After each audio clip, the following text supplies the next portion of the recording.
Hello and welcome. Integration for year 13s this time. Standard integrals, how do we integrate the sine squared and cos squared? These are very, very easy, but they do require specialized knowledge. On the right here, I have written two identities, which actually encourage people to learn them as identities in their own right. But they're not identities in their own right. They're in fact rearrangements of your cos double angle. And I'm going to show you where they're coming from first of all, because we need these identities to integrate these particular quantities. Okay, there's the first one. This is the cos of 2x, an identity we should all know. And one version of it, one of the three versions, is 2 cos squared x minus 1. And of course, the other one is a cos of 2x is identically equal to 1 minus 2 sine squared x. There's a third one, which we normally write first, the cos squared x minus sine squared x, which doesn't come into this integration work. Okay, if we look now and rearrange, I'm going to do, because I wrote the sine squared first, we can see there's a sine squared in here. I'm going to add it to the left. 2 sine squared x is identical to 1 minus the cos of 2x. And then I'm merely going to divide both sides of this equation by 2.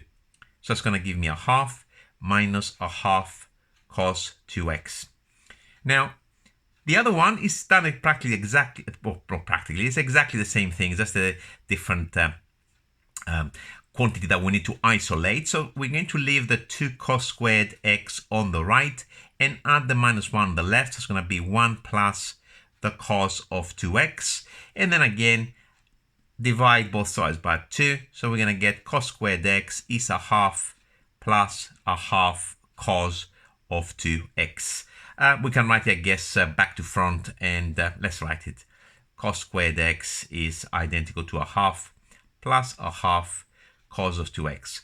So either way, either you learn these identities by heart, or you know that to integrate, for example, that's the first integral, of course, I'm going to do. Very simple integral, sine squared of x dx. You need to know, if you don't remember this identity by heart, you need to go to your cos double angle and pick the version that has the sine squared in it on its own and rearrange it. Okay, now we've practically done it.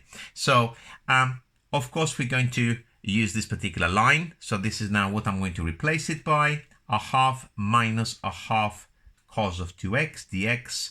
And we're ready to integrate this. So what does that integrate to? Well, it integrates to, let's write the answer here, half x, because the integration is with respect to x. And in order to get a cos of 2x, I definitely need to differentiate a sine of 2x. Sine differentiates to a plus, and therefore the minus that I'm saying in there must have been there from the beginning. It also produces a times 2 on the differentiation, so I need to divide by 2 on when I'm integrating. So the half divided by 2 is going to give me a quarter plus c. Sine squared, done. And cos squared is almost the same. Cos squared of x dx. This is equal to, okay, what does that equal to? Well, we're going to use this identity here. It's exactly the same, but for a plus. If you don't remember it, again, I must stress, you must know where it's coming from and derive it.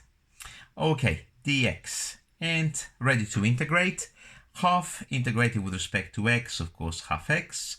To get a cos of 2x, we need to differentiate a sine of 2x. Sine differentiates to a plus. We have a plus in there, so no problems with pluses and minuses.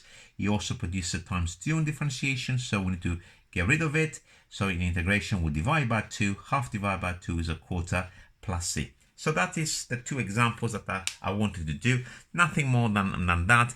And let's do one more example that has both sines and cosines. So you also have a few other bits on trigonometry, but it's not too hard to actually manipulate. So let's say I'm going to make it up. I wasn't planning actually to do such a thing, but I thought it might be a good idea. So this is now the third and final integral. Let's say we had to integrate a 2 cos squared, not 2 cos squared x, 2 cos of x minus, let's say, a sine of x, and let's say everything was in a bracket or square. So that will produce, on expanding the bracket, cos squareds and sine squareds, but it will also produce other bits as well. So first of all, how do we integrate that? We need to square the bracket. Please do not think I'm gonna increase the power by 1. This is not linear.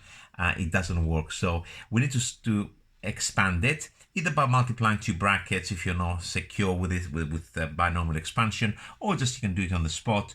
On the spot, this will be a 4 cos squared x, squaring the first bit. Then the middle bit is going to be a minus. Multiply those two quantities together and then double your answer. So that's going to be 2 cos x sine x, 4 sine x cos x now. And of course, a plus sine squared x dx. Okay, we're not ready to integrate, and we also have this extra bit in there. I mean, how are we going to integrate 4 sine x cos x? There's a few ways of doing this, but I want to keep it simple today, and I'm going to do it by trig identity. Since I have more trig identities there, we should recognize this. Sine x cos x, it reminds me of something. It reminds me of the sine of 2x. So if I rewrite it as minus 2 bracket 2 sine x cos x, that's all together 4, and this is the minus 2 on the outside, and of course this quantity is the sine of 2x. So I'm going to do two things at once when I go to the next line. I'm going to rewrite this cos squared and this sine squared using these identities, and at the same time I'm going to plug minus 2 sine x for this middle term. So this is going to be equal to the integral of 4 bracket half plus a half cos of 2x from this line here. And then I've got, of course, the middle bit, which is minus 2 sine of 2x. And we got a sine squared. The sine squared is, of course, plus a half minus a half cos of 2x dx. Okay, bit of a tidy.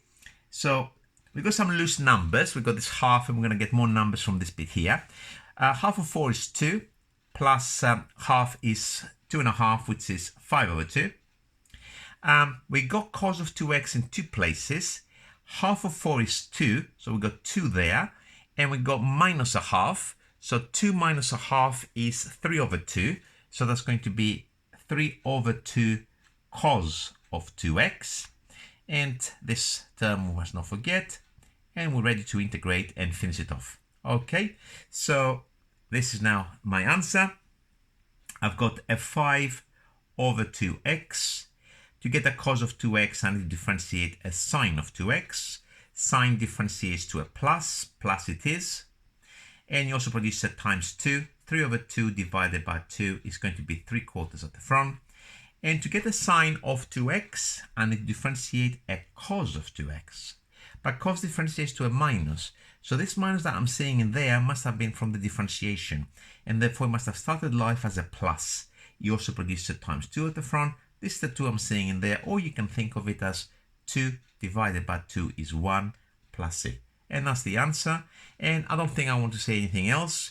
This is now the end, and I'm signing out. Hope you find it educational.